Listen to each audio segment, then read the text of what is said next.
അനീസ് അലി കൂടെ ചേരുന്നുണ്ട് വിവരങ്ങൾ നൽകാനായി. അനീസ് അലി, ജില്ലയിലെ നേതൃത്വം മാത്രമല്ല സംസ്ഥാന നേതൃത്വവും പ്രതിരോധത്തിലാവുകയാണ്. ഒരു MLA അറസ്റ്റ് അടക്കമുള്ള നടപടികളിലേക്ക് കടക്കുമോ എന്നുള്ളൊരു ഭയം കൂടിയുണ്ട്. ഇതിനെ രാഷ്ട്രീയമായും നിയമപരമായും പ്രതിരോധിക്കുക എന്നുള്ളത് മാത്രമാണ് കോൺഗ്രസിന് മുന്നിലുള്ള വഴി. ജില്ലയിൽ നേതൃത്വം എന്തൊക്കെ നിലപാടുകൾ എടുക്കുന്നു, എന്തൊക്കെ നീക്കങ്ങൾ നടത്തുന്നു അനീസ്?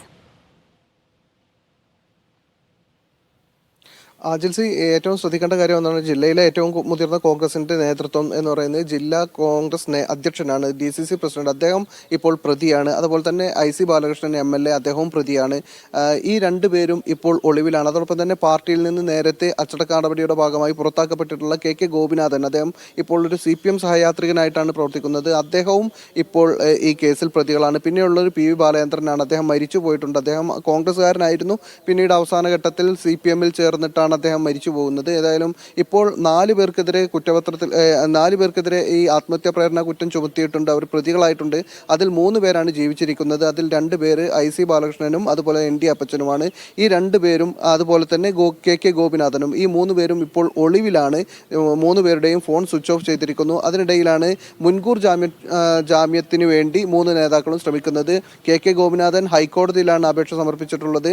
മറ്റു 2 പേരും ജില്ലാ സെഷൻസ് കോടതിയെയാണ് ജാമ്യത്തിനായി ശ്രമിച്ചിട്ടുള്ള. മുൻകൂർ ജാമ്യത്തിന് ശ്രമം തുടങ്ങിയതോടുകൂടി തന്നെ പോലീസ് ഇവരെ അറസ്റ്റ് ചെയ്യാനുള്ള നീക്കം അതിവേഗതയിലാക്കിയിട്ടുണ്ട്. നേരത്തെ പോലീസ് സംസാരിക്കുമ്പോൾ അതിൻ്റെ നടപടിക്രമങ്ങൾ പാലിച്ച് പോവുകയാണ് എന്നാണ് പ്രതികരിച്ചിരുന്നത്. അതേസമയം ഇപ്പോൾ മുൻകൂർ ജാമ്യാപേക്ഷ നൽകിയതോടുകൂടി എത്രയും വേഗം ഇത് ഇന്ന് കോടതി പരിഗണിക്കില്ല എന്ന്, സെഷൻസ് കോടതി ഇന്നിത് പരിഗണിക്കാൻ സാധ്യത കുറവാണ്.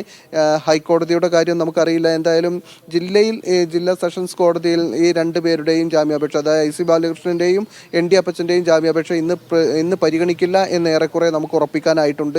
എന്തായാലും ഇതിനിടയിൽ ജാമ്യാപേക്ഷ പരിഗണിക്കുകയും ജാമ്യം ലഭിക്കുകയും ചെയ്യുമെങ്കിൽ അതിനു മുമ്പ് ഇവരുടെ അറസ്റ്റ് ഉണ്ടാവുക എന്നത് പോലീസിൻ്റെ ഒരാവശ്യമാണ്. പോലീസിന് ആ തരത്തിൽ പോലീസ് വലിയ ജാഗ്രതയോടുകൂടി വളരെ വേഗതയിലുള്ള പ്രവർത്തനങ്ങൾ അവർക്കായുള്ള തെരച്ചിൽ നടത്തിക്കൊണ്ടിരിക്കുന്നുണ്ട്. പക്ഷേ 2 പേരും, അതായത് 3 ഈ കോൺഗ്രസിന്റെ 2 നേതാക്കളും അതുപോലെ KK ഗോപിനാഥനും 3 പേരും ഇപ്പോൾ ജില്ലയിൽ ഇല്ല എന്ന് നമുക്ക് ഉറപ്പിക്കാനായിട്ടുണ്ട്.